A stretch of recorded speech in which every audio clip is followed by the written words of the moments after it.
Subscriber Bikepacking asks the question, what kind of food do you take and how many days do I take just in case? Bikepacking, thank you very much for the question. If you have a question, please leave it in the comments and I'll do my best to get to it. So the primary food for dinner is freeze-dried. These are my favorite still. I've used Mountain House for a long time. I'm not sponsored by them, but just to give you an idea, on my Greenland expedition featured in my book, 2 Friends and a Polar Bear, breakfast was granola, 3 tablespoons of cane sugar, whole powdered milk, a whole cup of powdered milk. Then I ate a lower bar, a pro bar, a whole bar of dark chocolate, then shot blocks, almonds, 6 shortbread cookies, and then this. It's well over 2,000 calories, and that worked well for about 35 days. Past that, I need to supplement it with fat, so in my expedition in Antarctica, I was eating 2 sticks of butter a day, and I still lost 25 pounds.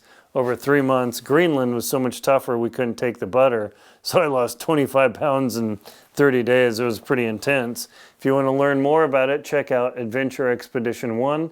That's where Dr. Terry Williams and we talk about everything you need to know to go on a long expedition, but those are the things that I eat all the time, very consistently. But what I would recommend for you is make sure you test every piece of food that you're going to eat. Maybe you enjoy spaghetti meat, but I'm going to try tetrazzini. I can't stand it. It doesn't agree with my stomach. So that's something you need to consider is don't say, oh yeah, I'll just take it and it'll be fine. Make sure you have a diet of just try every food you're going to eat the whole day.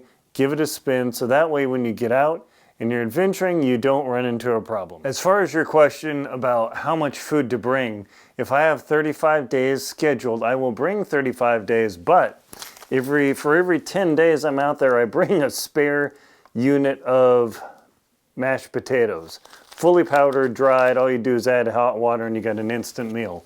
This saved Dr. Terry Williams and I on our expedition, which I talk about in 2 Friends and a Polar Bear, because we had a storm day. We were already pretty tight on food, so we just had this for lunch and just laid around, and it worked super well. So that's a thing there. But also I plan that when I'm on a long expedition for a couple weeks or longer, I don't always eat all the food that I bring initially. What I do is I take those scraps, I put them in a small Ziploc, and I put them in what's called my food forward bag, where I just have these little pieces and crumbs. I mean, nothing that I put on my mouth, but just, okay, I didn't eat these cookies, and I start piling them up, because that's what helped us and saved us in our Greenland expedition, because we ran to the absolute end of our food. Terry ran out of day food and I ran out of dinners.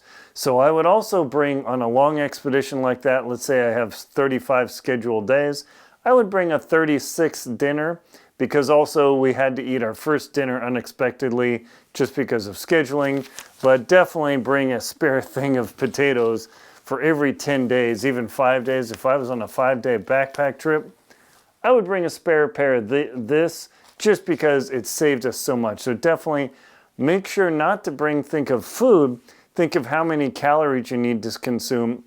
I usually plan for at least 2,000 calories a day on a long ski expedition, and I know that I'm going to lose a lot of weight, so that's just the way it is on that.